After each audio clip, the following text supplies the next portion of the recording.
भारत का इतिहास विशाल और गौरवशाली है। यह एक ऐसी कहानी है जो समय की धारा में बहती रही है और जिसने अनगिनत पीढ़ियों को प्रेरित किया है। यह हजारों वर्षों से चली आ रही एक सभ्यता की कहानी है। यहाँ की मिट्टी में इतिहास की गूंज सुनाई देती है और हर कोने में अतीत की झलक मिलती है। यह विविध संस्कृतियों, धर्मों और भाषाओं का संगम है।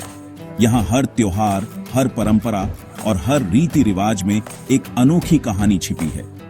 इस यात्रा में हमने उतार चढ़ाव देखे हैं, महान साम्राज्य देखे हैं और अनगिनत युद्धों का सामना किया है। हर साम्राज्य ने अपनी छाप छोड़ी है और महान विभूतियों को जन्म दिया है। इन विभूतियों ने अपने ज्ञान, साहस और नेतृत्व से देश को दिशा दी है। यह एक ऐसी भूमि है जहां ज्ञान, कला और विज्ञान का विकास हुआ। यहाँ के विद्वानों ने दुनिया को नई दिशा दी है। यह एक ऐसी भूमि है जहां अहिंसा और सत्य के सिद्धांतों को अपनाया गया। महात्मा गांधी जैसे महान नेताओं ने दुनिया को शांति और प्रेम का संदेश दिया। यह भारत की कहानी है, एक ऐसी कहानी जो हमें प्रेरित करती है, हमें गौरवान्वित करती है और हमें हमारे अतीत से जोड़ती है। यह कहानी हमें हमारी जड़ों की याद दिलाती है और हमें भविष्य के प्रति आशावादी बनाती है। यह हमें सिखाती है कि हम अपने इतिहास से सीखें और एक उज्जवल भविष्य की ओर बढ़ें। हमारी कहानी शुरू होती है सिंधु घाटी सभ्यता से। यह सभ्यता लगभग 3300 ईसा पूर्व से 1300 ईसा पूर्व तक फली फूली। सिंधु घाटी सभ्यता अपने समय की सबसे उन्नत और संगठित सभ्यताओं में से एक थी।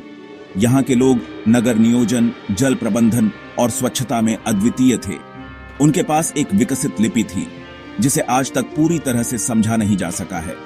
यह दुनिया की सबसे पुरानी सभ्यताओं में से एक थी। सिंधु घाटी के लोग व्यापार और कृषि में भी निपुण थे। उनके द्वारा बनाए गए बर्तन, मूर्तियां और अन्य कलाकृतियां उनकी उन्नत कला और संस्कृति का प्रमाण हैं। सिंधु घाटी के लोग नगर नियोजन और वास्तुकला में माहिर थे।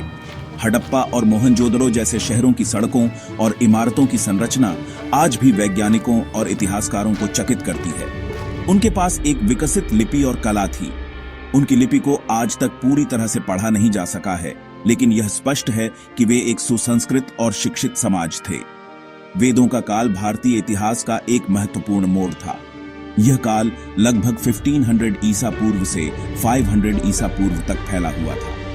वेदों में हमें प्राचीन भारतीयों के जीवन, धर्म और दर्शन के बारे में जानकारी मिलती है। वेदों में हमें प्राचीन भारतीयों के जीवन, धर्म और दर्शन के बारे में जानकारी मिलती है। इस काल में यज्ञ, हवन और अन्य धार्मिक अनुष्ठानों का विशेष महत्व था। इस काल में ही हिंदू धर्म की नींव पड़ी रही।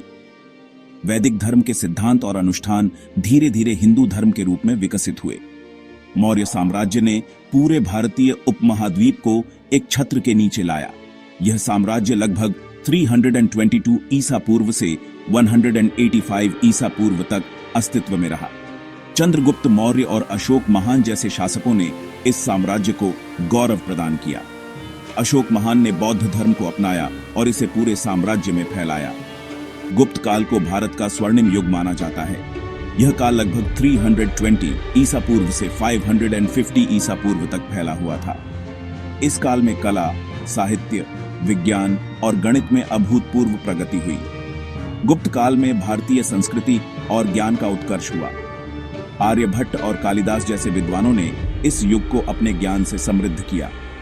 आर्यभट्ट ने खगोल विज्ञान और गणित में महत्वपूर्ण योगदान दिया, जबकि कालिदास ने साहित्य में अपनी अमिट छाप छोड़ी। मध्यकाल में भारत ने कई राजवंशों का उत्थान और पतन देखा। दक्षिण भारत में चोल, चेरा और पांड्य जैसे शक्तिशाली साम्राज्य उभरे। इस्लाम का आगमन भारतीय इतिहास में एक महत्वपूर्ण मोड़ साबित हुआ। दिल्ली सल्तनत की स्थापना ने भारत में एक नई राजनीतिक और सामाजिक व्यवस्था को जन्म दिया। कुतुबुद्दीन ऐबक, अलाउद्दीन खिलजी और मोहम्मद बिन तुगलक जैसे शासकों ने इस सल्तनत का विस्तार किया। 16वीं शताब्दी में भारत में मुगल साम्राज्य की स्थापना हुई। इस साम्राज्य ने भारतीय उपमहाद्वीप के एक बड़े हिस्से पर शासन किया और अपनी संस्कृति, कला और प्रशासनिक व्यवस्था से गहरा प्रभाव डाला। बाबर ने 1526 में पानीपत के प्रथम युद्ध में इब्राहिम लोदी को हराकर मुगल वंश की नींव रखी। यह युद्ध भारतीय इतिहास में एक महत्वपूर्ण मोड़ साबित हुआ। अकबर मुगल साम्राज्य का सबसे प्रतापी शासक था। उसने धार्मिक सहिष्णुता और सांस्कृतिक समन्वय को बढ़ावा दिया, जिससे साम्राज्य की नींव और भी मजबूत हुई। उसने अपने साम्राज्य का विस्तार किया और एक कुशल प्रशासनिक व्यवस्था की स्थापना की। अकबर के शासनकाल में मुगल साम्राज्य ने अपनी चरम सीमा को छुआ। शाहजहां कला और वास्तुकला का प्रेमी था। उसके शासनकाल में मुगल वास्तुकला ने नई ऊंचाइयों को छुआ। उसने ताजमहल, लाल किला और जामा मस्जिद जैसी भव्य इमारतों का निर्माण करवाया। ये इमारतें आज भी मुगल वास्तुकला की उत्कृष्टता का प्रतीक हैं। औरंगजेब मुगल वंश का अंतिम प्रमुख शासक था।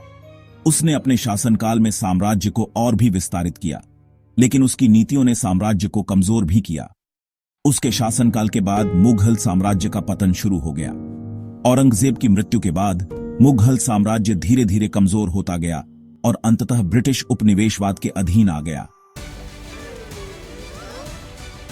18वीं शताब्दी में ब्रिटिश ईस्ट इंडिया कंपनी ने भारत में अपना प्रभुत्व स्थापित करना शुरू कर दिया।